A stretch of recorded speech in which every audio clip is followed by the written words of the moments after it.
Hi, everyone. My name is John deRoulet, Head of Revenue Management Education at Wheelhouse. And today I'm going to talk to you about revenue management on the regular. So I'm going to give you some basic tips on structuring a daily, weekly, and monthly revenue practice that you can start to use at different phases of your growth. This was a presentation I did at VRWS in Porto, wonderful conference. And it was so popular there that I thought I would record it for you so that you guys have it available everywhere. This is going to be a pretty fun presentation. We're going to go over a number of things. Some of them are going to seem really rudimentary, and some of them are going to be more advanced. So there should be something here for everybody. Look forward to digging in with you. So short piece about me. Reason why I'm talking to you today is I've been with Wheelhouse for quite a while now. Many of you have talked to me. I'm a revenue manager by trade. I teach revenue management at Wheelhouse, and I also do a lot of product design. Formerly, my experience was as a consultant in the space, primarily with revenue management distribution. And then prior to that, I led revenue management at a company called Stay Alfred, growing from about 100 units, 150 units when I joined, to about 3,000 just before COVID. So this is an overview of what we're going to be talking about today. I wanted to break up some actual processes that you can implement for revenue management. And these are the kind of things that you can do on a daily or weekly or monthly basis. I'm going to let you know how often you should do them. I've got 6 listed here. I'm actually just going to go through 5, the daily and weekly ones and the first 2 on the monthly ones. And you can choose to implement these according to how big your portfolio is, how complicated it is. But hopefully this will give you kind of a framework for something that, if you only have an hour or 2 hours or so much time per week to do revenue management, you can choose to do some of these tasks, block them off on your calendar, and really up your game and make more money. The first one we're going to go over today is expiring inventory. So expiring inventory is a process where essentially you're going to pay attention to the short booking window, what's coming up in the next 3, 7, 14, 30, maybe even 60 days. It depends on what your short booking window is. And you're going to prioritize driving occupancy in that time period. This is going to be one of those rudimentary ones. Whether or not you consider yourself a revenue manager, you are probably thinking about expiring inventory. And if you're not, you're probably missing a big opportunity. The goal here is first to basically go and check your calendar, find where you have vacancy, and drop the rate. Now, it is the short term. People tend to drop the rate more than they want to. And I actually think that that's a good impression to have. One of the things about expiring inventory is it's very hard to guess what the optimal rate is when you feel like your pacing is not as good as it should be, or you're just trying to drive occupancy. And you can spend a lot of time trying to optimize $5 or $10 when really, at the end of the day, you don't know what the perfect rate's going to be. It's going to be much better for you to just drop the rate and move on so that you can spend your time thinking about other things. Now, expiring inventory is really important, and this is why this is one of those rudimentary things, because lots of people do expiring inventory practices, whether or not they consider themselves a revenue manager. At the end of the day, the product we're selling is one that you can't sell once the date is passed. We can only sell it once, and we can only sell it in the future. So once the date passes, it can't be sold. Pretty obvious stuff, but that shows why this is a revenue management practice. Is probably one of the first revenue management practices people take, which is, hey, I'm about to not be able to sell this product, so let me just offer on the market. We don't just see this in our space. You see sales in retail. You see sales in restaurants. You see sales across anything. Anyone whose inventory is not sellable in the future or whose value reduces over time is going to be one where you just want to get rid of it, right? Selling that product is the equivalent of occupancy. The other thing to note here, and why expiring inventory can actually be a beneficial revenue management strategy, is that at the end of the day, occupancy contributes more to your RevPAR than ADR does. If you have the nights you sold and you've increased them $5 or $10, that's really great. But if you have a lot of vacancy and you go from $0 to $100 or even $0 to $60, that's a magnitude higher increase to your revenue. Once you have a very solid occupancy, or if you're in a time frame where occupancy is going to be high in your portfolio in the market, then yes, focusing on ADR is going to be important. We'll talk about other ways to do that, other processes where you can really optimize for that. But right now, the key for expiring inventory is just to get heads and beds. Now, how often should you do this? I mentioned this a little bit before, but expiring inventory is something that you don't want to spend too much time doing. You want to do it every week or however often you're going to do it, but you really just want to limit how much time you're going to do. So I would say do it once a week, maybe twice a week, but don't spend a ton of time on it. Just drop the rates in the booking windows that you consider to be the short window and move on. Okay, now let's take a look a little bit on the how do we do this. So one of the easiest ways to do expiring inventory practices are really just open up the tape chart. The tape chart is a great visual way of seeing if you're occupied or not and where vacancy gaps are. If you open up your tape chart and you are able to change rates on it, go ahead and open that up, grab the dates that are available in the window that you determine, and just drop the rates. Again, I would remind you, drop them a little more. Don't hem and haw over 5 or 10%. At the end of the day, if you just get the heads and beds, you're going to be good to go. Year over year, as you get better and better at this, you'll have a sense for how far you need to go down, and that'll improve. But when you're first starting out, just worry about getting filled, because it's much easier to optimize a calendar that has data points than a calendar that has vacancy.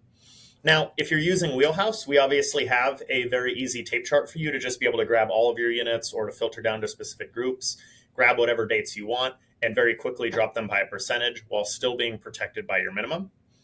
In Wheelhouse, you also have the opportunity to add occupancy metrics to the tape chart. So you can actually just go ahead and sort by those date ranges that you want to cut. So if you had a group of units and you say, hey, I'm going to sort by this next 7-day occupancy, I can see all of these have 0. I'm going to grab those and do a really big cut. Maybe we'll go to the next 14-day one. I'll grab some different numbers. Maybe they'll get 10%, that kind of thing. The last thing I want to remind you about for expiring inventory is I keep saying booking window. Booking window is really important here. And when I read it off the first time, I read off a lot of numbers. At the end of the day, you kind of have to decide what you consider to be the short booking window. I would define it as the time period where you personally, in your risk assessment, are going to switch from focusing on optimizing the rate to optimizing your calendar's occupancy. The other thing to note here is that the size of your properties is going to change the booking window, and your specific market is going to have different booking windows. In most cases, smaller properties are going to have a shorter booking window. Larger properties are going to have a longer booking window. People have to plan much more in advance if they're going to bring, multiple families for a family reunion. In addition to that, fly-in markets tend to have a longer booking window than drive-in markets. What that means is the longer your booking window is, the less time you have to treat the short booking window. Because if you wait too long, the amount of people who are looking or willing to book is going to be lower, and you'll have to drop even further. So general rule of thumb, if you don't have an idea of how to do this, is I would generally say for 1 bedrooms, 7 to 14 nights. And then for every bedroom count out after that, add 7 to 14 nights. And that's going to give you an idea of the threshold of this is how far out I'm going to cut when I do this process. So 1 bedroom, 7 nights, 2 bedrooms, 14 nights, 3 bedrooms, 21. Maybe I add 7 days to that. 1 bedrooms, 14 days, 2 bedrooms, 21, 3 bedrooms, 3. You could also do it in increments of 30. That's a good rule of thumb to start. And keep in mind, this may shift a little in your seasonality. So if that is what I consider to be my short window for high season, or maybe low season, a little further out, maybe for high season, I keep it shorter in. Or maybe if I know that people have to fly in, so they have to buy plane tickets, I'm going to make that a little further out. Make those decisions yourself, write them down somewhere so you can communicate them to yourself and somebody else on the team. But at the end of the day, having a heuristic just to get started is going to help you more than just kind of getting lost in data. If you get pretty proficient with the data, something you can do is start to pull up data on the market. So you can use in Wheelhouse our sets tool or our market reports tool and go and look at the distribution of lead times for specific seasons. And then you can kind of choose when you want to cut rates and when you want to hold. Generally speaking, if I'm looking at a distribution of booking windows, I'm going to look for when 80% of the reservations are on the books. Again, that's a heuristic for me. It's a rule of thumb, but it at least gives you a starting point. Now, once you have settled on kind of figuring out how you want to do expiring inventory, the next step would be to go ahead and automate these rules. If you're in Wheelhouse or really any pricing management system, you can go ahead and use last minute discount rules to automate how and when you cut. One of the benefits of Wheelhouse is you can assign these rules to different time frames. So that's something that's really important. If you want to cut what you consider your short-term window in the low season might be different than the high season, you can actually set different schedules in the system and automate them. So it's not necessarily one size fits all.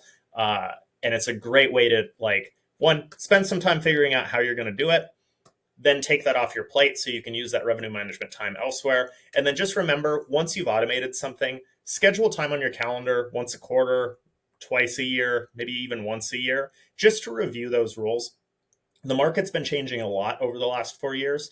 And, the things that you did last year may not work exactly this year. And so you just want to make sure that you spend some time reviewing and fine tuning them as you go through your revenue management journey. The next thing we're going to go over is new booking analysis. New booking analysis is another super rudimentary one. If you don't consider yourself a revenue manager, you probably do this and don't realize that it's a revenue management technique. If you are a revenue manager, I bet you do it every day. So the key with new booking analysis is you want to review new reservations that come in. In a way, this is a gut check.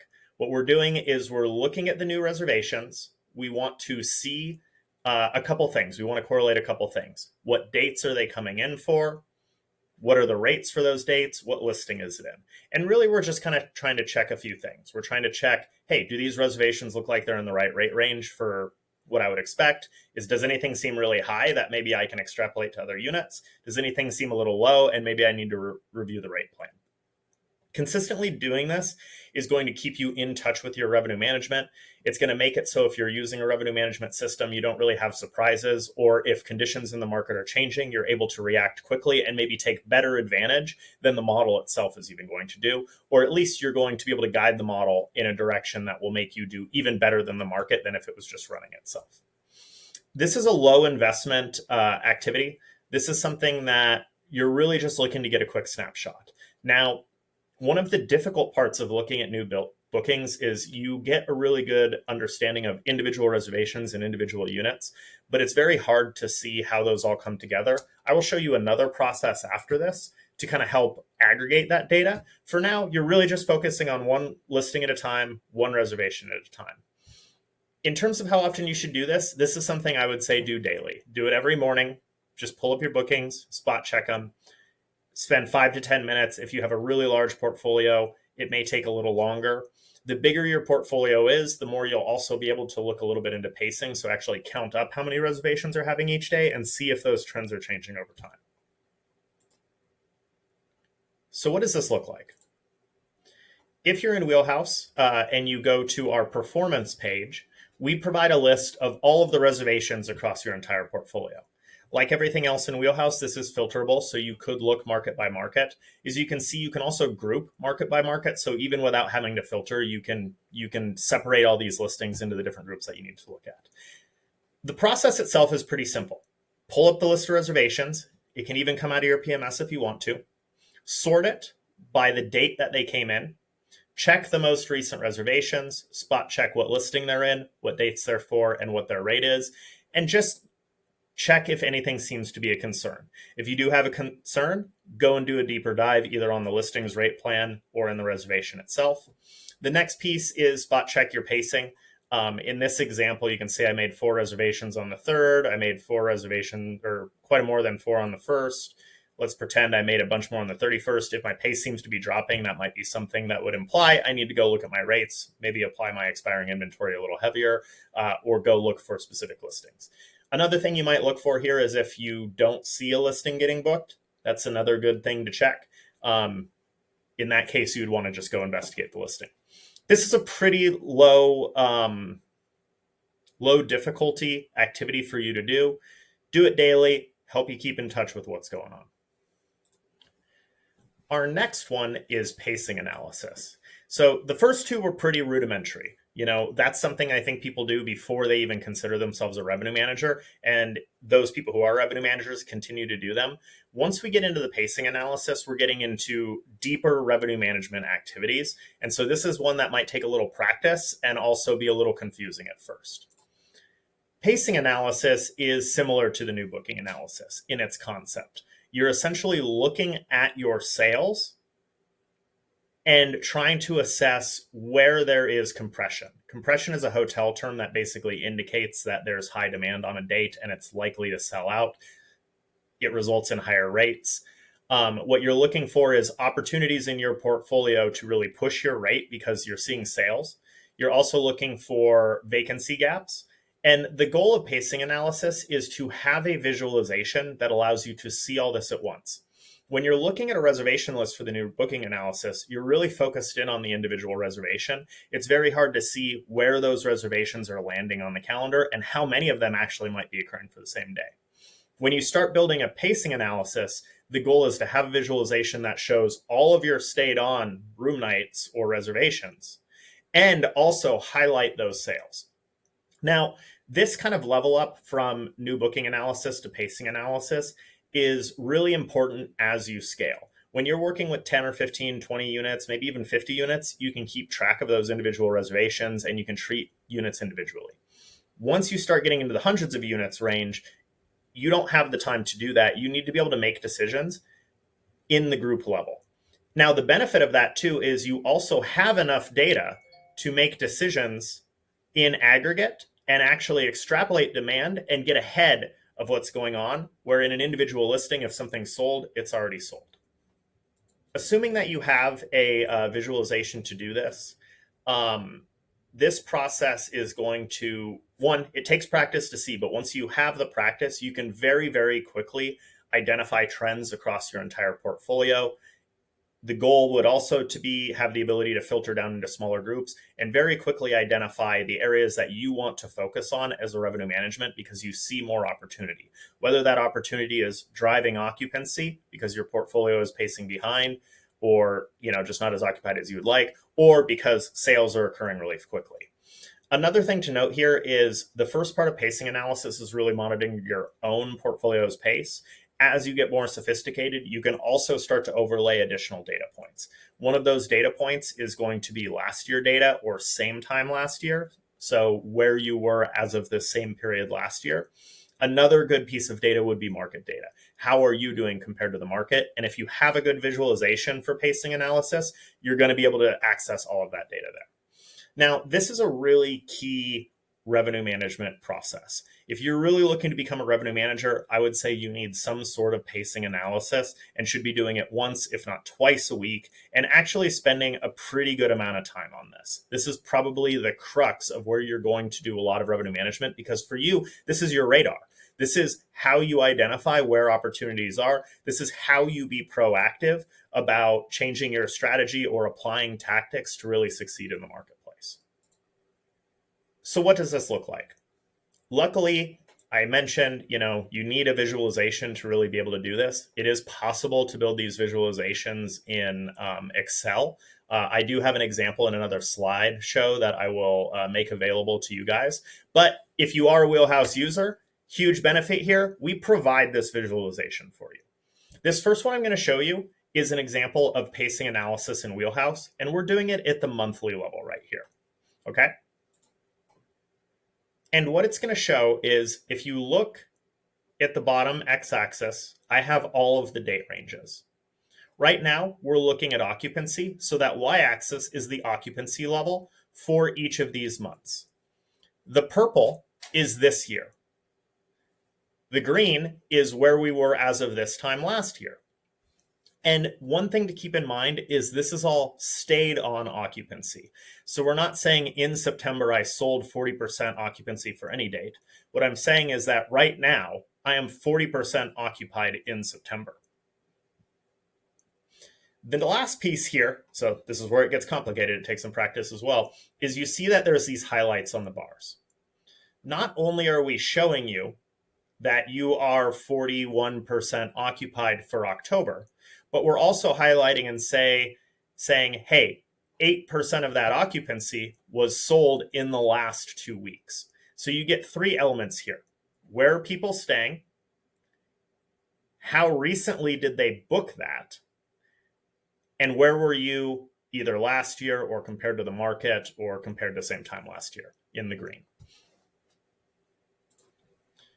Another benefit here is you can see that I'm actually looking at quite a bit of data all at the same time. So in one visualization, not only do I see a few things, and I'll point them out to you. One, I'm pacing behind in September. I'm not as occupied as I was at this time last year, but I am selling about the same way, which means if I need to catch up, I actually need to pump my sales. I'm selling more than I was selling for October stays, and I'm higher. Maybe that's an opportunity for me to raise the rates there because I'm on track to really do much better. I can also see out here that there's not really any booking activity further on the calendar. Maybe I'm fine with that in my booking window. If there was, maybe I'd actually want to look into that because it's booking too early. And I'm a little bit behind, but it's very negligible, so I barely had anything last year. At its root, a visualization like this tells you a lot of information. It does take a lot of time to get used to looking at it, but once you do, you'll be able to see trends just at a glance, and that's how I can read pretty much anyone's portfolio performance in the matter of, even on a call that I'm having with somebody. Now, let's go one step deeper. Before, I was showing you a monthly level, and that's really helpful. But you all know that sometimes when you're looking at monthly sales and occupancy, you could be looking at the month of October and say, hey, I'm doing really great. But when you actually look at the calendar, you've sold out one weekend, but the rest of the days are available. You can't just go in and make decisions at the monthly level. I couldn't say, hey, I'm doing well in October, I'm going to raise every date by 10%, because that sold out date doesn't matter anymore. You miss the opportunity, and all the other dates that aren't selling, you might actually be making the rate too high. So the next kind of phase from going from monthly is to actually take this to the weekly or even daily level. And frankly, I prefer the daily level. I think it is the best place to make decisions. It does take the most practice to look at because it is very complicated. But once you get used to seeing the shapes and the trends, you'll be able to identify a lot of information quickly. Right here, I have an example of this at the daily level. And just a quick reminder, if you are using Wheelhouse, you have access to this visualization at the daily level for any group of listings in your portfolio. All you have to do is go to our performance page and filter down to it. Now, at first glance, this is going to be a lot more complicated to look at. So I'll point out a few of those trends that I pointed out before so that you can start to see what the practice in doing this will result in. September, we were pacing behind. Well, what's really interesting here, when I look at the green versus the purple, is that we're pacing behind because these dates in the short term, around September 9th, those are the dates we're pacing behind. But we're not pacing behind on every day. We're actually pacing ahead on the 17th, and we're selling on the 17th. That tells me a few things. Maybe the demand shifted, and I don't have too much to be concerned about. Maybe I have opportunities because I am selling well here. And also, I'm not selling on this date that's behind, so maybe that rate needs to come down. So already at a glance, I went from September's pacing behind to there are 3 date ranges with 3 different tactical approaches that I could take to improve my revenue. If I jump over here to October, you recall October was ahead and also selling a lot. I think the most interesting thing here is we're pretty much ahead for almost the first 2/3 of October, and even a little ahead on the last week. In addition, we're selling across every date. So for me, what this is saying is it's not just a few dates driving this pacing. I'm actually just consistently selling. And that tells me maybe I can maybe I'm a little underpriced. Maybe I need to check how my ADRs are. Am I selling too low? But it really does apply to the whole month. So it could be a little bit broader than just like an event or something happening there. Now, the last piece I want to talk to you about pacing analysis is the visualization is helping you to identify where you might make a decision. The actual implementation of the decisions has to occur somewhere else. And that's honestly going to be your tape chart or wherever you go to change the rates. So normally what I would do when I'm doing a pacing analysis is if you have 2 screens, it's great, but pull up the pacing analysis on one screen, pull up your tape chart or where you change rates on another screen, and then just go group by group. That's a key point is it helps to look at the whole portfolio, but then you want to break it down. So if I'm looking at all of my units in one market and say, okay, here's the trends, then I'm going to pull up just the one bedrooms, see if the trends are different. I'm going to pull up just the two bedrooms, see if the trends are different. While I'm going through all that, I'll write down those date ranges and groups. Say like one bedrooms, hey, these are the date ranges, plus these ones go up. I think these ones need to go down. Go next to the two bedrooms, write down, hey, these date ranges are actually doing this. And when I have a full list of what date ranges I think I have opportunities on, that's when I'm going to go switch over to my where I make rate changes and go ahead and just implement those changes. If you don't have a good heuristic for how much you should change things, I would say start in increments of like 10%. But over time, you'll develop your own heuristics where you kind of know what price ranges that you want to put things in when you're trying to kind of beat the market. Now, if you're using Wheelhouse, obviously making those changes is really easy. There's a couple other things that you can do here too to further fine tune. So keep in mind this pacing analysis is always looking at things at the group level. You're still going to have within that group listings that are performing differently. So if I've decided, hey, I'm going to go change some prices for dates in October, you can pull up your two bedrooms, go to October, and then add KPIs onto your tape chart. So I have KPIs like my historical occupancy. I have KPIs like the future occupancy. I have KPIs like how many, what my sales volume has been in that listing. And I might sort by those to further fine tune my strategy. From the pacing analysis, my decision is I'm going to raise October by 10 or 15%. Well, when I sort by my sales volume, I might find that, hey, there's 1, 2, 3, 4 listings that even though the whole group is doing well, they haven't sold anything. And of those, I can correlate. This one's kind of low occupancy. These two are very low occupancy. Maybe I'm going to exempt them from the rate raise because they're not doing as well, even though the whole group is doing well. Furthermore, I may even make an opposite decision. I'm going to raise everything else, but those ones I'm going to drop because they're just doing poorly and I want to get them booked. Using the portfolio KPIs, you can further fine tune what you identify at the group level and start getting an extremely granular revenue management tactical strategy without having to spend a million years trying to actually identify and calculate these opportunities. Final piece here is you do want to leave notes. If you're going to start interacting with your portfolio and making micro changes to try to beat the market, it does mean you do need to follow up on them. If you're using Wheelhouse, you can add those notes directly into the system. You can add them to the listings base rates. You can also add them to the specific days, as well as put reminders in. And I highly recommend you do that for important changes.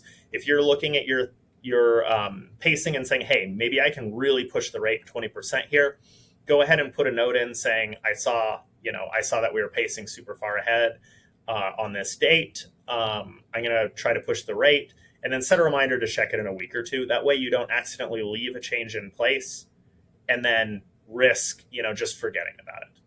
If you don't want to use the notes in Wheelhouse, another thing that I recommend doing is just start a Word doc and create a journal. So every time you do this activity, you just write down all those dates and notes and optimizations you're making. I did suggest that when you're actually doing the pacing analysis, you write them down. So it already kind of goes hand in hand. If you have them written down, just keep them in a document. Some people also will take the pictures of the pacing analysis, write their notes, and send that as a report to other team members so they know what you're doing and what you're thinking. Final kind of thing you can do if you have really important changes that you don't want to lose track of is just go ahead and put Google Calendar invites on your calendar as reminders. So, if you have a change that you want to check in a month or maybe even 2 months, just throw it on your calendar. You can kind of forget about it. And then when you wake up that morning and you're looking, you're like, what the heck does that mean? And it says, go check these listings for these dates. You'll be like, oh, that's right. Especially if you also left a note in Wheelhouse. This next technique is called bottom-up revenue management. And bottom-up revenue management is kind of it's kind of made up of two techniques. And interestingly, this is something that's also going to be really valuable and probably more approachable for people who have smaller portfolios. However, I would advise people with larger portfolios to also do this in a certain way. Bottom-up revenue management is essentially reviewing individual listing performance holistically. So you're going to be reviewing and adjusting rate plans and looking at the whole unit's kind of rate plan. And the goal here is to prioritize your listings according to their performance so that you're always looking at listings that you potentially can have a big impact on. Whereas in the pacing analysis, you're really looking to optimize specific dates in your calendar for listings. This kind of reverses it. You're looking to optimize the entire listing based on its performance. Now, the prioritization is really important, and that's where this gets its name bottom up, coined by Ben Coleman at Revin Research. The bottom up proportion refers to always ordering your listings according to performance so that you can identify your lowest performing listings, re-optimize them, and move them out of the lowest performing bracket into a higher performing bracket. And the goal is, if you continue to move your listings out of the lowest performing bracket, you'll always have a new lowest performing bracket, but even the lowest performing bracket itself will move up. If you're unable to move a listing out of the lowest performing bracket, it also indicates to you that maybe the listing is not worth your time and not worth your energy, so that you can focus on optimizing other things in your portfolio. For smaller users, this is actually, I think, going to be a really familiar way of doing revenue management. Because the focus is on the individual listing, a lot of revenue management is done this way when your portfolio is smaller. It would use what I call horizontal extrapolation. So if you go back to the pacing, that's what I call vertical extrapolation. You're extrapolating across multiple units for single date ranges. When you're at the listing level, you do horizontal extrapolation. You're extrapolating previous performance and future performance of the listing to other parts of the calendar. And so this is really going to sit at that individual listing focus. Now, the big difference, especially if you start to scale, is you do want to continue to do this. And that's where the bottom-up prioritization is extremely important. You don't have time to do this for every listing in the portfolio. So you really need to find a way to focus on listings where you're going to get the biggest impact. Now, just like there's bottom up where you start at the lowest performing and consistently try to move them up, another thing people will do sometimes as well is do top down. And top down is looking at the highest performing listings, and you're not trying to move them into a lower bracket. What you're trying to do is push the top bracket up and see if you maybe can adjust their base rate or do something to increase their performance even further. Now, this is a really important thing. Having a consistent cycle where you're reviewing listings will allow you to consistently push the top and bottom ends of your portfolio up. This is not something, unlike pacing, where you do this every week, maybe twice a week, maybe even 3 times a week, and that's your core. This is a support activity. So this is an activity that if you're at scale, I would probably do once a month, but actually book a large block of time and really dig in deep, because you'll start to connect trends that you see across units, or you'll start to explore things that maybe you didn't expect to. So less often, larger block of time. I do see some people do this more often, like as a weekly process and at smaller chunks. Both work. I think the key here is you're probably not going to do it as much as pacing analysis, but you do want to reserve the time to consistently do it.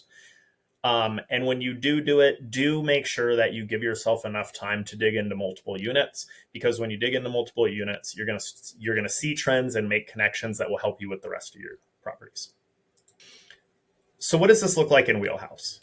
The core here is the prioritization. So there's a few ways you can do that. If you're on any of the portfolio pages, you can use the portfolio KPIs. We have historical and future occupancy, and the historical occupancy ones in particular are going to be excellent. It's very easy to go and pull the lowest occupied units for the last half a year and just have a list of 10 listings right there for you that you're saying, hey, I'm going to dive into these and review the rate plan. Another thing you can do is you can go into our metrics tabs, and it will give you these KPIs by month. So whether you're using occupancy or you're using RevPAR, I wouldn't use ADR because there's different reasons why things might have low ADR. But occupancy and RevPAR are probably good ones to start with. You could pick specific seasons. So maybe instead of like the last quarter, you want to say, hey, I just want to know the stuff that didn't perform as well for last year's high season. If they're still not performing, I'm going to go focus on them. You can go in and sort these within Wheelhouse. You can also export them and maybe combine statistics to rank your properties. But the goal is build a way using the data in Wheelhouse or using the data in your PMS to kind of rank your property's performance and build a leaderboard, especially if you don't have the key data leaderboard available to you. Once you've identified the properties that you want to adjust, go ahead and just open them up. Open them up, review the rate plan, and there's a very simple comparison that I think will give you a lot of insight into the properties. Put up your current rate, put up your current ADRs, put up last year's ADRs. And the first place to look is there big mismatches? Is the property losing ground from last year? Does that match the market? Are you priced way higher than you were last year? That might be an easy solution as you're just trying to push the price too hard. But basically use these different data points between your current pricing, your current ADRs, your historical ADRs, and market data or comp set data, and just look for differences that might explain the performance of this listing. If you're still not finding what, or it's still not clear to you why the listing's underperforming, I would say go into the next step. Actually check your distribution, make sure that your advertisements are good, make sure that they're actually live and bookable. Make sure that your property has good reviews. If they don't, come up with some strategies to address that. And then sometimes at the end of the day, you just have to make a change. Maybe the answer is we're just going to try a lower price. We're going to do this. We're going to do that. We're going to put some promotions on it, whatever it is. Maybe you're going to try to book earlier, so you're just going to adjust certain seasons. The goal here is try to identify what you think is going on, record that in the notes in the listing, come up with a plan of how you're going to approach it, write that all down, implement it, and set a date to check it. The last one we're going to do here is market and comp analysis. And market and comp analysis is really a macro level view. So this is something where you want to always have an idea of what's going on in the market around you so that you can relate your own performance to what's going on in the market. Obviously, many of us look at key data. Many of us will pull up a market report occasionally. I would say make this a formal task where once a quarter or maybe even once a month, you schedule an hour or 2 hours to just dig into market data. And usually I recommend using various sources. You can use market data from Wheelhouse. You can build some custom sets. I like Key Data's blogs or using Key Data in general. Maybe go check another source as well, just to kind of triangulate what things are doing. And the goal here is build some assumptions about what the market is doing. See how your own portfolio compares to that. And the goal here is, this is really a background activity. If you always kind of have an idea of what's going on in the market, one, you're going to be able to communicate to owners. You're going to be able to communicate to your team. Two, it contextualizes all the other activities. So if you're looking at your pacing and you're pacing ahead of last year, but the market's down, that changes your behavior. Because if you were pacing ahead, but the market's way up, you might actually be a little behind. And that might mean you need to do different changes than if the market's down and you're pacing way ahead. Building that context at kind of a higher macro level is going to be really helpful for you to justify your decisions. It also helps you make decisions. The analysis paralysis is really real in revenue management. If you're looking at too much deep data, it can be really hard to make a decision. I often get asked like, well, how much do you change your rate? It's like, well, for me, I just, 10, 15%, or I kind of feel it. You got to get into that flow state where you can make a decision, and having a kind of like a layer of macro analysis is what's going to enable that, because you'll be able to look at your own portfolio and say, hey, I think we're doing pretty good. I know when I'm feeling pretty good, I changed the rate 10, 15% and it's been successful, right? Or vice versa. In terms of this as a process, doing it once a month or once per quarter is going to be fine. Maybe spend about 30 minutes to an hour per market. Look at things like occupancy, RevPAR, historicals, check ADRs compared to your own groups of listings, and do some reading. Read what people are saying, or listen to some podcasts, or talk to some of your friends. That's totally fine in this kind of scheduled time. and then spend maybe 20 minutes just writing what you think is happening in the market. Right? Say, hey, I think these are the trends that I've seen. The market's down in occupancy, the market's up in ADR. Write down why you think that's occurring. Hey, I think, we're seeing less drive-in, or there's a lot more properties in the space, and write what you think you're going to do and how that's going to affect you in the future. Hey, because I think it's more competitive and there's more properties, I'm going to try to sell a little lower earlier so I have more occupancy on the books when I get into 30 days. In doing so, you're writing goals for yourself. And if you do that consistently, it's going to guide your behavior when you're actually in the weeds doing pacing analysis. What does this look like? How do you do this? This one's going to be real simple. Just pull up market data in Wheelhouse. This one, I'm actually going to steer you also out of Wheelhouse. I think Wheelhouse is a great place to start. You can get a lot of data. As a revenue manager, I'm a huge fan of triangulating data, and there's a ton of great data sources that you can access to get information about what's going on in the market. In addition to that, you might also even go outside of our industry and just look at general travel trends or even broader economic trends, just to kind of give you an idea of what you can expect and, from that, what you're going to do. All right. Thanks for making it through. I'll give you a quick recap here. And then, if you have any questions, please feel free to reach out to the Wheelhouse team, and we'd be happy to talk you through a strategy or help show you ways to implement this using Wheelhouse if you're a Wheelhouse user. So here is just a list of those kind of processes. I have added some processes to this, so you'll see more. The ones I went over today, 2 of them rudimentary, 2 of them a little bit more complicated, and then 1 of them kind of at a higher level. That is not comprehensive revenue management. That's a very good start. It's a good building block for you to build a process, but there are tons of things revenue managers do in addition to that to kind of find their strategic advantage. But if you're just getting started, I would get started with, on a daily basis, do your new booking analysis and do your pacing analysis a couple times a week, or break that up over the week so that you're always paying attention to how your sales are occurring.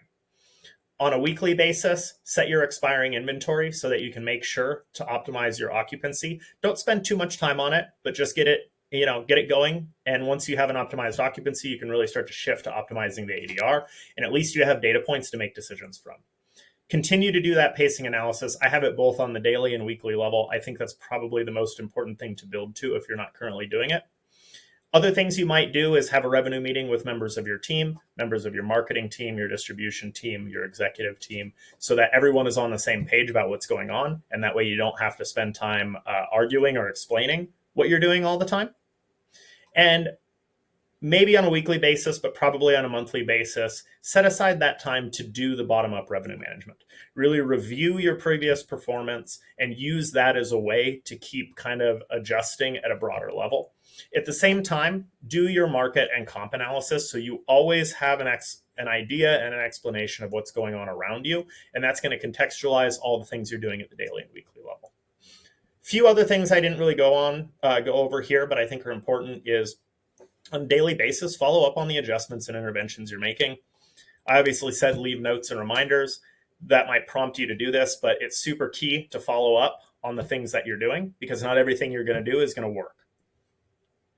On a weekly basis, there's a lot of revenue meeting expansion that I think can happen, and there's different kinds of meetings. Oftentimes a revenue meeting is a way for people to just kind of explain what's going on and report how the revenue is doing. And it's a way for other teams to understand what the revenue manager is doing. Other meetings that are really important are meetings to coordinate your revenue functions. So when I was with Stay Alfred, I worked extremely close with our distribution and marketing team. We had our own sales teams, and we met with them separately and built meetings specific to them where they didn't really care too much about the nitty-gritty of the revenue management. They wanted to know where they could offer deals to customers and where we needed to drive business. So you can tailor these meetings to the different teams in ways that help you as the revenue manager optimize the revenue. On a monthly basis, building a habit to do postmortems. I mentioned in that pacing report, keeping a journal. I also mentioned in the market and comps, kind of keeping a journal. Doing a postmortem every month to say, this is what I thought was happening. This is, what the market data showed. This is how we ended up. This is why I think that happened, is super helpful. Not only does it give you a resource year over year so that you can go, well, why is the historical data like this? Or what was I thinking and what worked and didn't work? But if you hire new team members on in our scaling, it gives them a resource to really get up to speed on the portfolio. Also, on a monthly basis, advertisement strength reviews are really important. You may have a distribution team or you don't, but I think as the markets get more and more competitive, distribution is going to be a bigger and bigger piece of the pie again. And you really, as a revenue manager, need to spend time understanding it and making sure it's doing the best that it can. On a quarterly basis and an annual basis, these are much bigger level things. I would say you're probably only doing these if you have a revenue management team. But reviewing what your strategy guidelines are and how you talk about what's going on in the market to communicate to other teams so that all of your revenue managers are on the same page and that you actually have consistency in your strategy. Oftentimes what I'll see people do is they'll build a strategy or, do strategic thinking once a year, and then people will deviate from it and then they come back and do it once a year. I would say do that at a quarterly basis and really make your strategy and your tactics a living thing in your company. Finally, we have budgeting. I'm not going to talk about that, but obviously a big piece of revenue management. And furthermore, I would say that process people do on an annual basis where you really overhaul your entire strategy, I would still do that, but you want to have the pieces as your seasonality changes and your behavior changes and your team changes, kind of building up to that point rather than just rehauling it every time. So anyway, I hope this has been really helpful for you guys. And again, if you have any questions or would like to talk to Wheelhouse and get some advice on how to implement some of these using our platform, reach out to us and schedule a call. Thanks.